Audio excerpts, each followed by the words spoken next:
Chicago Sky makes troubling Angel Reese announcement 2 hours before Atlanta game. The Chicago Sky were already reeling from their most lopsided loss of the season, a brutal 21-point blowout at the hands of the Phoenix Mercury.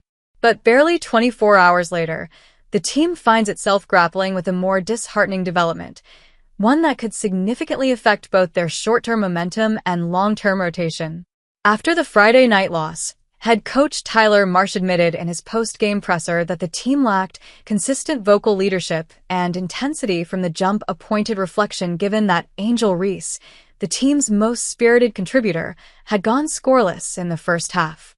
Though she eventually finished with 9 points, her struggles were emblematic of a team desperately searching for rhythm. That Phoenix loss dropped Chicago to a 3-9 record, and it wasn't just the scoreboard that stung, it was the optics. Camila Cardoso showed flashes of dominance, but the Sky lacked offensive direction, particularly in the post, where Reese typically anchors second-chance efforts. Her physicality is what allows this young Chicago roster to play with edge, especially in transition defense and rebounding duels. With the Atlanta Dream up next, another physical opponent with size and speed, the Sky needed their full frontcourt intact. But now they won't have it. The @UnderdogWNBA on X posted a late development about her. Angel Reese, leg, questionable Sunday.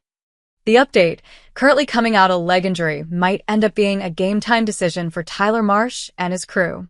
Although no further details are available, this news, a significant blow, does not bode well for the Sky.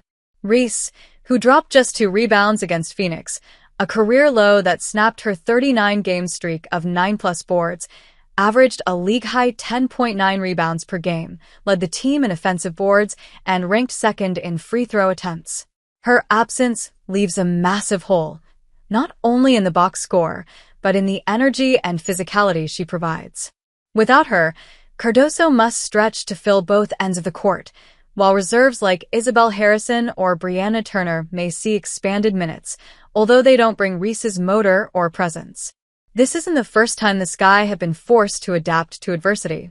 The season began with devastating news: Courtney Vandersloot was lost for the year after tearing her ACL. More recently, Mariah Jefferson had been sidelined with a leg injury, though on a positive note, she's since cleared return-to-play protocols and is available tonight. It's a helpful addition, but one that hardly closes the gap left by Reese.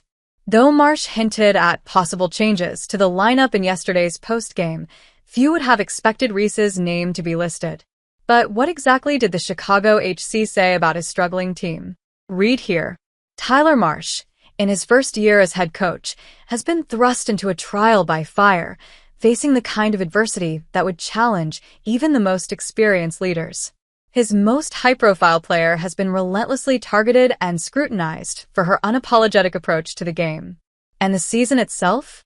Unforgiving. The Chicago Sky aren't just dropping game, they're steadily losing bodies along the way. Saturday's loss to the Phoenix Mercury laid bare some glaring structural issues, particularly in Marsh's defensive schemes.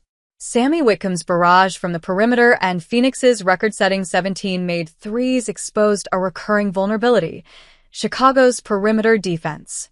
It's not a one-off flaw, either. It's been a persistent weakness all season, and fans have begun to vocalize their concerns.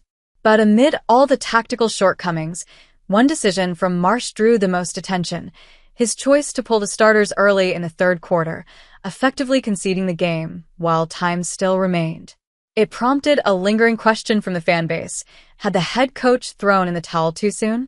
When pressed about his thinking in the post-game presser, Marsh offered a straightforward response, one that now takes on more meaning in light of recent developments. "We got a couple players that are banged up, so we want to be mindful of minutes," Marsh said, acknowledging both the physical toll on his roster and the pace at which the game slipped away. "For us, it was more preservation at that point. Players were almost at their limit anyway, being on a back-to-back, and we wanted to be mindful of that." Chicago's intention behind the rotation change was clear. "We gotta be healthy and ready to go into Atlanta tomorrow," Marsh added. But unfortunately, that strategy may not have yielded the outcome the Sky's support staff had hoped for. With Angel Reese's availability hanging in the balance and her status still designated as a game-time decision, Marsh is now staring down the prospect of an even thinner rotation.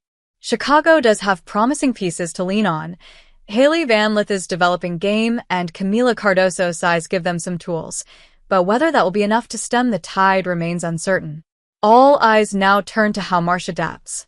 In a season already defined by unexpected challenges, this next test may be the most defining yet.